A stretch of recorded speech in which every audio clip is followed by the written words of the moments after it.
intent beats what extent is like. So is that we have started going back to doing organic agriculture like it was in the past. So manure then, and then synthetic chemicals now. Hence, a lot more food that was grown back then was so much healthier than it is grown right now. And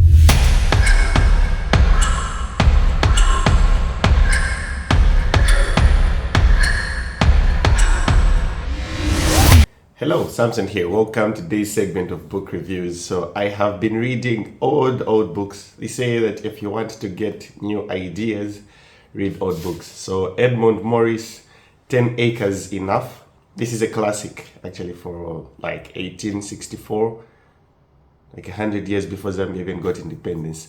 A very good classic where he decided that he was going to move away from city life and then get to establish himself at the farm. And in today's segment of book reviews, I have 6 major comparisons to make between agriculture then and what agriculture is like in today's time. So without wasting much time diving right into it. So the first lesson that he brings out is that farm size is what matters. So 10 acres then was considered tiny, and now it's considered a hobby. The notion behind is that when he actually moved out to start farming on his 10 acres, it was seen to be something that was small, but in the actual sense, it is all you need in order to live with your family and be able to supply to like the markets and just different communities in where you live in order to feed them. Now, an average American farm, for you to be considered commercial, is somewhere around 444 acres. Which in retrospect, the argument that comes out from the book is that size doesn't necessarily matter. So intent beats what extent is like. So when you're able to utilize what you have, then you can be able to get like huge results. The second comparison that comes out is that of the market, and talking about global and local. In his setting where he was, he understood that the local market needed the produce that he had. Now, what is happening is that a lot of farmers could produce what they have and be able to ship about their produce when it comes to aggregating them so that they are supplied in bulk. So then, proximity to the market is important if you are supplying to the local market, and it doesn't necessarily bear so much weight when it comes to the global supply chain when you are producing for the global level. Hence, it is important to understand, do you want to supply global or do you want to supply local? So if you're doing local, then proximity to the market is as important as producing to supply globally. The third comparison is that then the labor types. Back then, it was usually hired hands, and right now there is automation with the coming in of like advanced equipment and all that. So what this simply entails is the fact that there is not so much of a replication of the methods of farming which could necessarily be used from the past. Although in like primitive African settings, we are still using cows for cultivation and the like, but it was mostly to do with like hands-on, and right now there is so much automation that comes in with the tractor. So the lesson therefore behind is the fact that let's use what is in the now.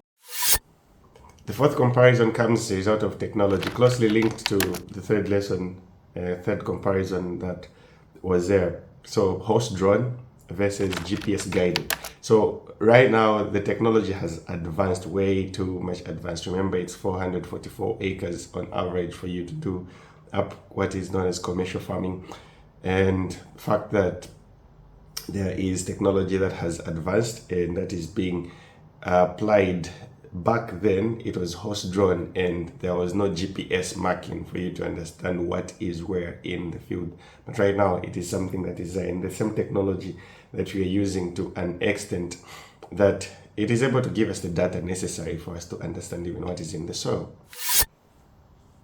The fifth comparison, probably my favorite, that of fertility.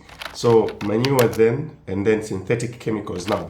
What this simply entails is that back then, it was 1864, there was no synthetic fertilizers, chemicals which were used in the fields.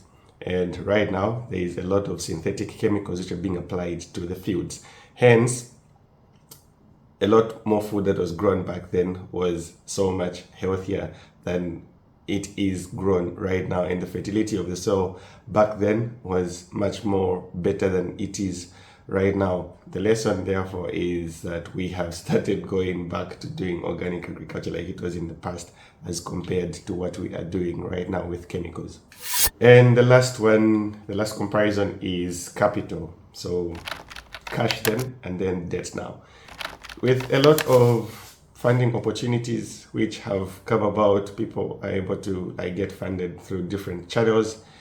We are able to access money from different sources, bank loans, if you're maybe formally employed and things like this. So it all boils down to the fact that back then, people never really had the notion of, let me get a loan in order for me to do agriculture. And yes, it's not a good idea to get a loan to start up agriculture. Unless you're into scale, you could go into debt in order to use that money to scale up. But yeah, these are the 6 comparisons which were there from 10 Acres Enough. It is a good classic where you could just sit down and listen to it in about 6 hours, read it, and get some insights. Let me know what you think about the long ago classic. So this was 10 Acres Enough by Edmund Morris. Till meet in the next segment I am checking out.